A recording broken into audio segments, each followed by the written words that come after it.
Kung nasaan ka man, hindi ka nag-iisa sapagkat narito na sila. Speaking from their homes, the Brodies with Jack and Ace. The sun is shining, the birds are chirping again. So, I'm so excited. Guys, welcome. Magandang umaga, magandang tanghali, hapon, kung saan man kayo lupalop ng mundo. Welcome to the fresh episode na naman ng The Brodies. With Jack and AIDS. So, itong Brodies podcast na to, ito yung pwede nyo kaming pakinggan on top of other mga pinapakinggan yung podcast pag nagugas kayo ng pinggan, gumagawa kayo ng chores, o kaya nagwo-workout kayo, pwede nyo kaming isama, di ba, Jekoy? That's right. Brodies PH is like a community, a brotherhood, barkadahan, samahan, that sometimes we are here for you. Katulad ng aming opening billboard, hindi ka na nag-iisa, kasamahan namin kayo kahit sa jump rope sessions nyo. Yes, may pa-shout out. Yes. Oo nga. Saka hindi kami experts, no? We don't promise na meron kayong mapulot. Pero ngayon, dahil meron tayong guest, no? Special guest. Yeah! Oo.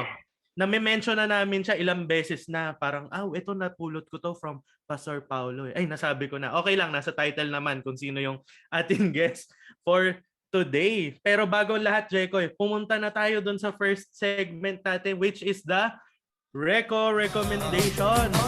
Yep. Alright. Yep. Wait, Adrian, para makasali yung guest natin, welcome na natin formally. Brodies, let's all welcome Pastor Paolo Punzalan. Yay! Yes. Hello!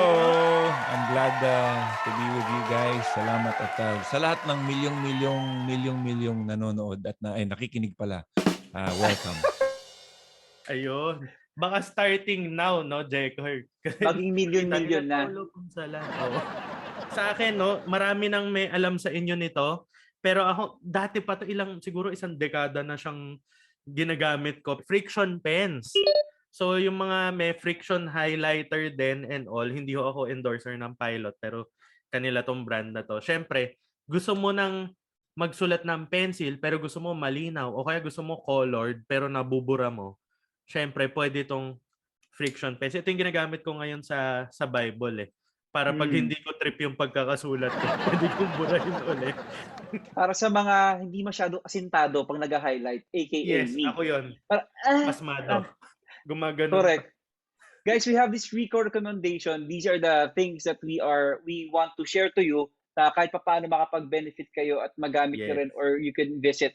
Like my recommendation today is an Instagram account which says, Let's Parent on Purpose. You can visit it sa Instagram. Sobrang ganda ng mga post nila. Nagbe-benefit din ako doon kasi as a young parent, relatively, bata pa talaga yung mga babies namin. So, marami sila yung parenting which is Bible-based and also mga simple tips about parenting, especially sa mga young ones. So there, Let's Parent on Purpose on Instagram. How about you, Pastor Paolo? Well, for me, my wife and I have been into this series, no? Yung New Amsterdam. We're on, I think it's fourth season, but it's something that for me, I love it because I guess in my line of work, in what I do, I work with a lot of people, and so there's a lot of empathy needed, and there's a lot of, at the same time, you have to have results, diba? Parang doktor, diba? Like the guy there, Max Goodwin, he needs to make sure that there's results, people are getting healed, people are not dying, diba?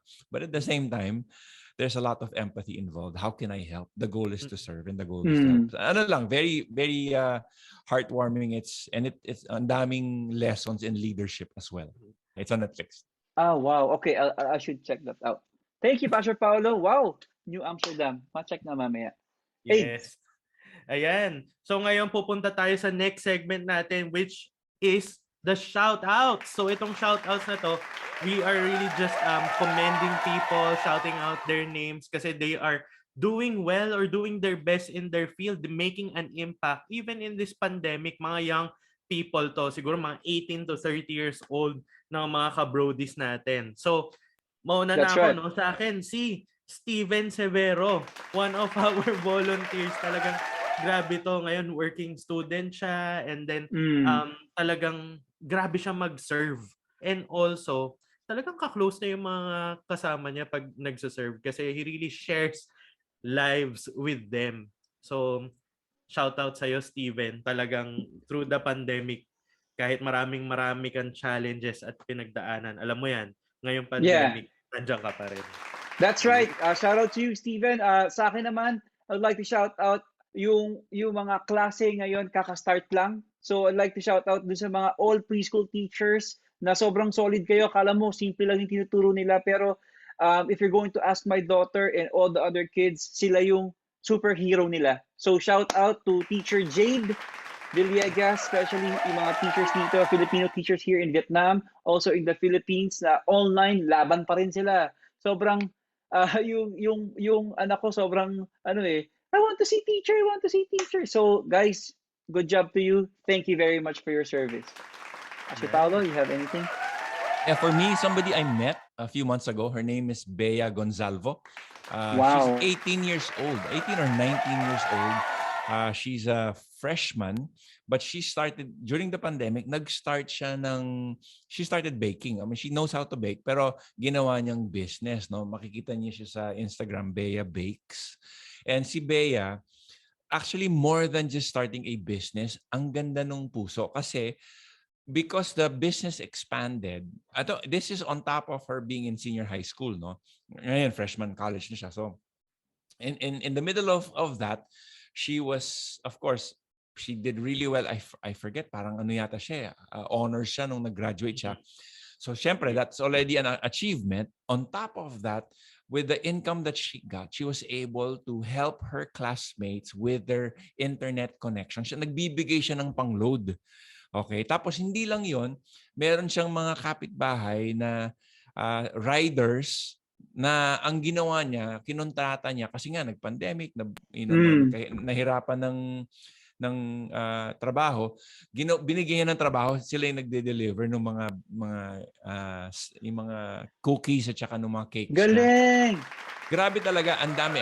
It's endless, ang daming kwento about Bea. Pero ang ganda, she was able to expand her business but at the same time helped a lot of people.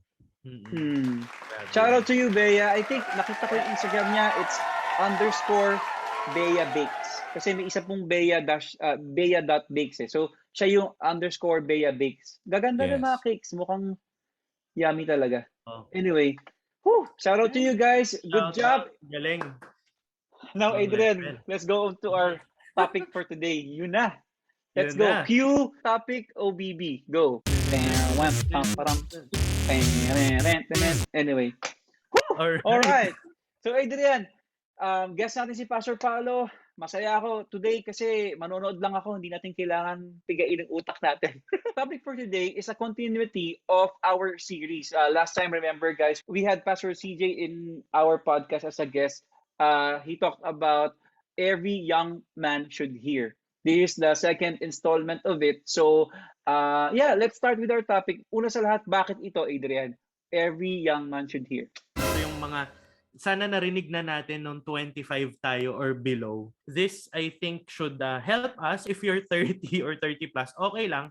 It's never too late. At least, ngayon, maririnig natin from people with wisdom, who has stature, di ba? People who are leading lots of people. Same thing with Pastor CJ, di ba? Sabi natin, hindi lang sila leading tens, hundreds, pero talagang thousands and 10,000s of people really are impacted by their lives.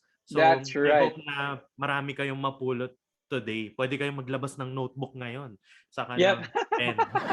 Grabe yun. Anyway, Pastor Paolo, let's all welcome once again Pastor Paolo as our guest for today. So every young man should hear. So Pastor Paolo, when you were, if you were 25 again, yan yung mga tanungan ngayon, Adrian eh. So kung makakabalik ka, yung mga icebreaker questions, kung makakabalik ka sa 20 years old ka or 25, ano yung mga bagay na you have done in terms of work, relationships, friends, faith, or etc.? Okay. I don't know. Prepare for the pandemic. Hehe, joke lang. Diba? Totoo rin. Mag-invest sa stocks, ganon. I don't know. But that's actually, you know, when I think about that question, I guess hati ako eh. Parang I'm thankful for what God was able to do at the time when I was in my 20s. Parang I parang walang regrets in that sense. Ano? I'm sure there's always things to learn from. There's always things. Kasi I'm a Romans 8:28 kind of person kasi. Yung parang I know kaya ni Lord i-orchestrate and to work things out eh. So Yeah. parang that's really has been my perspective ever since I gave my life to Christ ano. And so parang I guess if there was one thing I can think of, siguro yung learn to read more. Parang I would have invested a lot more time in reading. I read a lot now, but then I did not. No, parang kasi I heard a statistic the other time. People today read 28 minutes a day na lang, Wow. and parang 20 plus minutes of that is on social media. Yung reading captions. so it's and here's the thing, and I realize kasi diba there's a lot of learning that happens on video and even podcasts like this. No, I'm also a podcast kind of person when I cycle, when I bike. No, but when you read books kasi, there's a level of critical thinking that happens. And there's a level of trying to process the words. There's the power of the written word. Eh. When you read from a book, there is a different kind of stimulation in terms of learning that happens. So I guess for me, that would be something that I would have loved to start out. Kasi I never actually read until I was 17 or 18. Usually ano yan eh, magbabasa ka lang ng mga summary notes pang book report. Correct. Di ba? Yun lang eh, magpapauso na lang ako ng sagot pagka narinig ko na yung, nabasa ko na yung book report. But I will never read the whole book. So I only read when I became a Christian. So I read the Bible and I read books referring to it. Yeah, same. Kasi when you were young, tapos lalaki ka, gusto mo lang lumabas, maglaro, magbike. Well, not all, pero most of That's the true. time. Yeah. Laro tayo. Magbabasa ako libro eh. We. Parang ganun. Yeah. That's a good one, ano? So, sa mga nakikinig sa atin ngayon, at least try to double that to 28 minutes, right, Pastor Paolo? Try to double that 28 minutes of reading anything like any blog or books. Adrian, anything? Gusto ko yung sinabi ni Pastor Pao, no? Romans 8:28, 'di ba? All things work together for the good for those who love God. And I think if there are brodies listening right now, it removes the pressure. Kasi 'di ba ang dami nating maririnig din eh. Okay rin naman yung there would be other guests or na-mention natin na sinabi sa atin na stuff we could have focused on nung 25 tayo. Like kakasabi ni Pastor Pao, 'di ba? You blurted out investing in stocks. Totoo naman, 'di ba? If I were 25 again, gagawin ko 'yon. Kaya lang Totoo walang yan! tapon kay God eh, 'di ba? Pero kung nag-invest lang ako, 'di ba? Pero alam natin 'yan eh. As Christians nga, we have that widened perspective na parang, nga no, kung nag-invest ako ng stocks, baka ang dami kong pera ngayon. But it could also lead to my destruction. So I Yep. don't know, 'di ba? So it's really a nice perspective na talagang ma-apply mo yung Romans 8:28. Ang galing Yeah. nun. How about Pastor Paulo, the right now? What would be the best to work on right now, especially during the pandemic? I mean, kasi hindi natin alam kailan ba talaga ito matatapos. Everyone is wanting to matatapos to 2021. Here comes 2021. 2022 daw. Mukhang tumataas na naman. So, what are the things that we can work on yung ngayon? Well, there's several things I can say. Number one, top of my list would be relationships. I think we were wired to be connected within relationships. No? Parang we're so technologically connected, but relationally somehow disconnected these days. No, we're because of social distancing. Diba? Social distancing doesn't necessarily mean social isolation, and so it's important for us to understand na these are moments we can continue to connect. It's harder these days because you have to send a Zoom link, you have to ask if they're in a meeting, if they have to, ang daming proseso, di ba? So it's a fight. What's the passcode again? Ganon, di ba? Ano ba yung link? Di ba? So I guess the others now, that's why others are in Discord. Makikita mo na lang kung nandun na sila, di ba? So pasok ko na Yeah. lang doon sa server or sa room, di ba? So, but I think that's one for me to fight for the relationships because more and more these days, if you think about it, parang because of the frustration, it's very high. And anxiety is very high.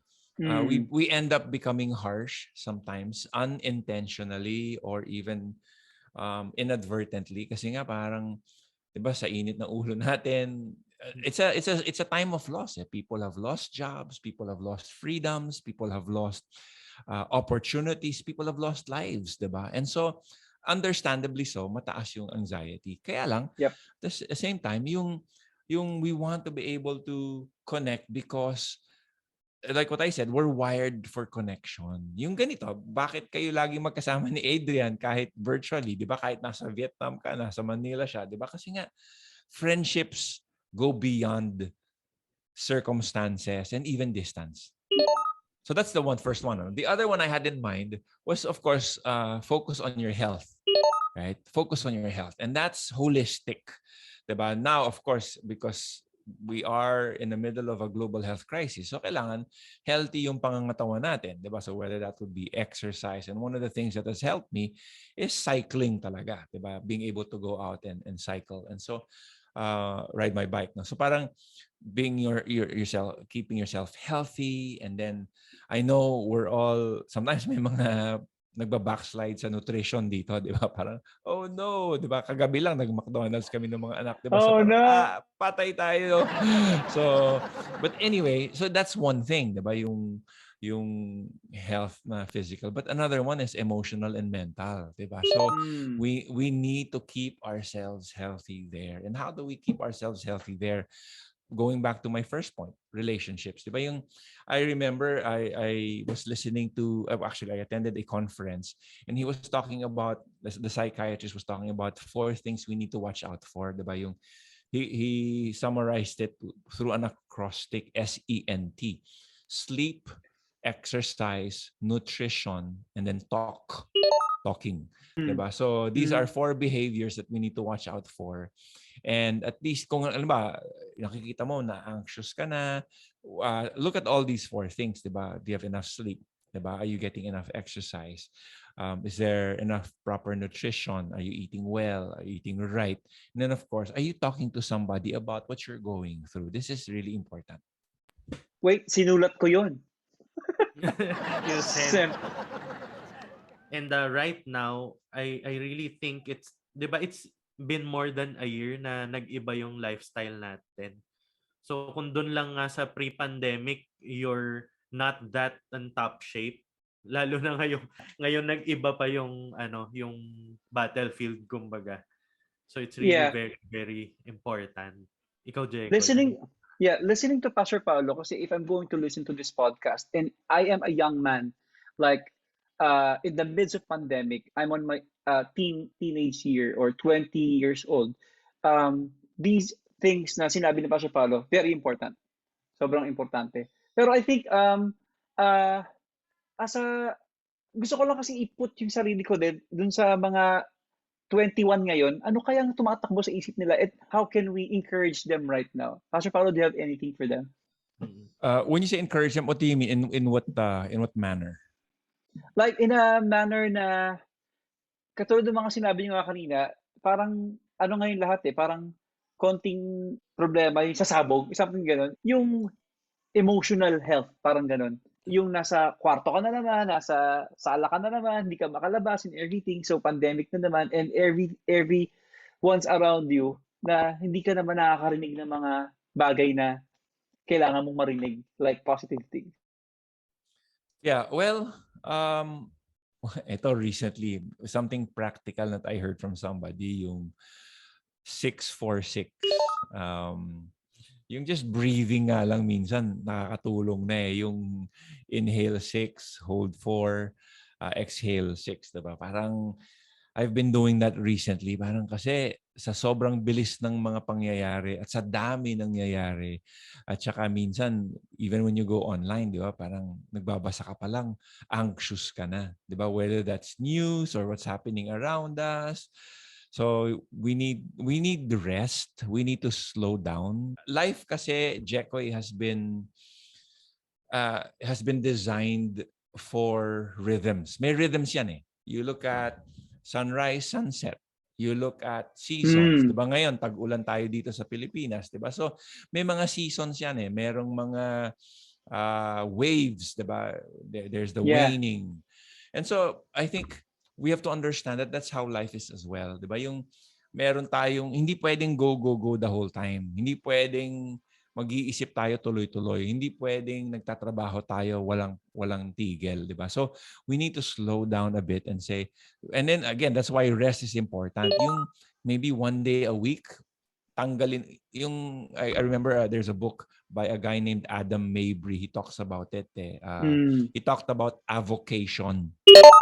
What's avocation? It's something that you do that is not your work, that is not your calling. Yung, like for me, pre-pandemic, boxing was really, I was really into boxing kasi nga, magandang siya, exercise siya eh. Kaya lang, syempre ngayon, because of social distancing, hindi na sarado yung mga gyms, di ba? So, that's why I shifted into biking kasi it's an avocation. I'm just biking for the next, I don't know, an hour and a half without thinking of anything. It's the same pedaling motion for the next hour and a half. Pero so my mind is getting cleared as a result. So parang ganun ba? Yeah, that's right. I really like that kasi tama yung sinabi ni Pastor Paolo yung buhay mo dapat may rhythm talaga, yung natural na rhythm. I remember when I was working before yung first job ko sa call center, na alam ko, panggabi ako noon, Pastor Paolo, sabi ko, teka muna, alam ko hindi ako tatagal dito kasi ang tao, dinesign matulog sa gabi. Parang ganun. So, may natural design tayo na we have to observe ng tama. Kasi kung hindi, mag-suffer yung health mo. So, yun. I really like that. Adrian, anything? Knowing na ang daming options ngayon, no? Parang ano yung magandang marinig ng mga young man in his 20s, especially in this time na medyo disrupted lahat ng yung buong mundo. Yeah, that's important. That's why understanding your values is really important. No, when the values are clear, decisions are simpler. Diba? So not easier, not necessarily easier, but simpler. So when you understand your values and your priority system, your decisions can become simpler.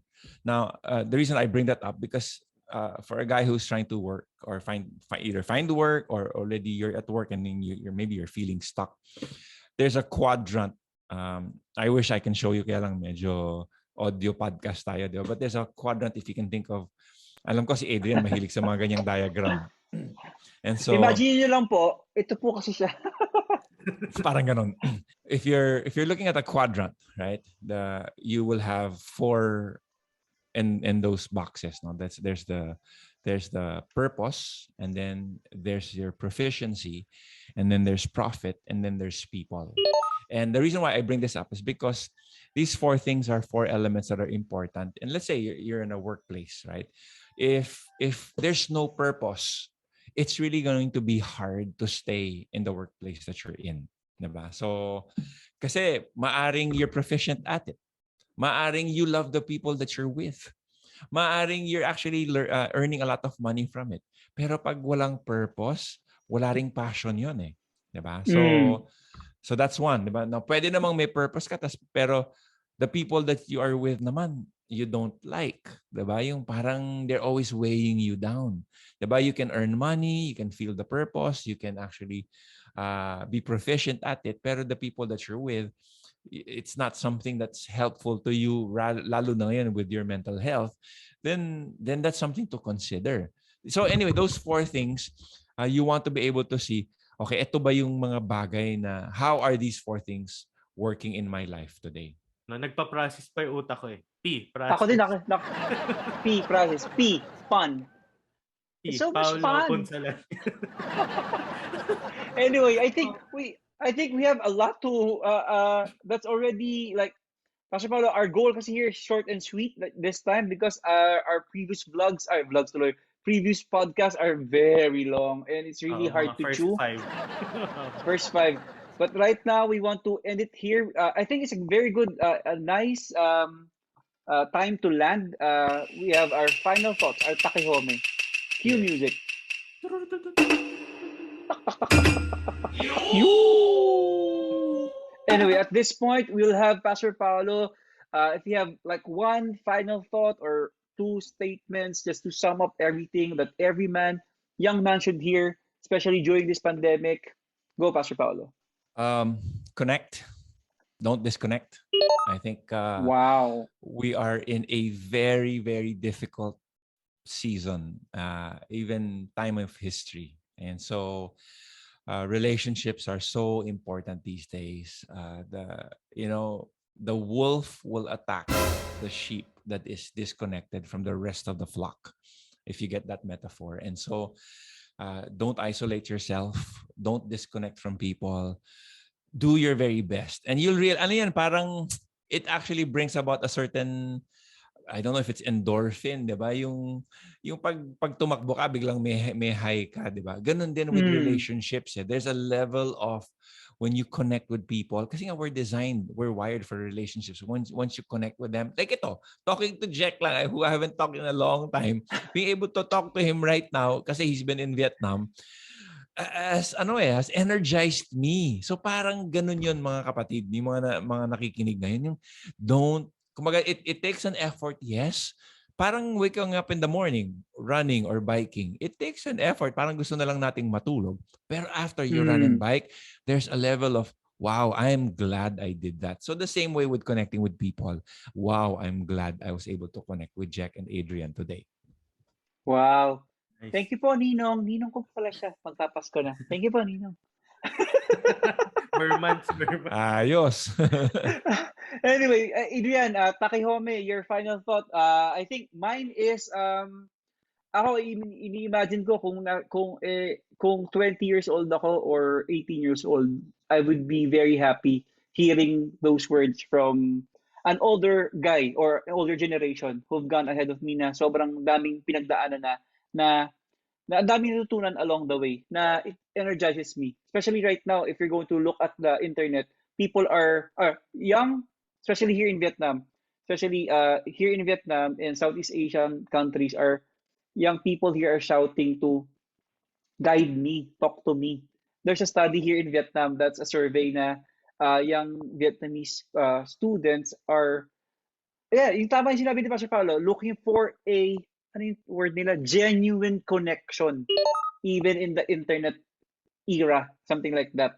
So, kami, as a educator here, paano namin gagawin yun, di ba? So, make it more intentional talaga. So, wala kaming ginawa kundi magpa-event, mag-connect, or whatever. So, I think, and also, iba yung makikita mo sa mga bata na bumubuka yung mata nila, yung parang lumiliwanag yung mata nila kapag nakarinig sila ng encouragement na it's a music to their ear. Na sobrang konti, parang iisipin mo, ang simple lang naman ng sinabi ko, pero they take it as hamburger. Parang ganun. They take it as really a nugget that really they want to chew on and they would want more. Nakakatuwa na parang ganun. So, yeah, thank you, Pastor Paolo, for that. Anything, Adrian? Wala. Hindi. Siyempre meron. Sobrang, pinaprocess ko pa kasi. Pero, really have a quiet time with God. And think about ano ba yung pinagagawa niya sa'yo this season. No matter what age you are, 20, 21, 30, 28, we need to stop and pause. Tama pa ba yung ginagawa ko? Is it still honoring God? Do I have enough sleep, exercise? That's right. So, pausing in the day, I think, yun nakita ko kasi daming iisipin pala. But thank you, Pastor Pao. Thank you, Pastor Paolo, for thank you for your time and your wisdom and for our conversation. Long time no see, Pastor Paolo. Yeah, thanks for having me. Yeah, there you go, guys. Brodies, Pastor Paolo Punzalan, maraming salamat po. And if you have reached this part of the podcast, maraming salamat. Feel free to share. Feel free to like this post or this podcast if you know someone will benefit from it. And also, you can always email us at thebrodies.ph@gmail.com. There you go, guys. Thank you so much. Thank you, Pastor Paolo. Thanks, Adrian. Bye. Bye. Bye.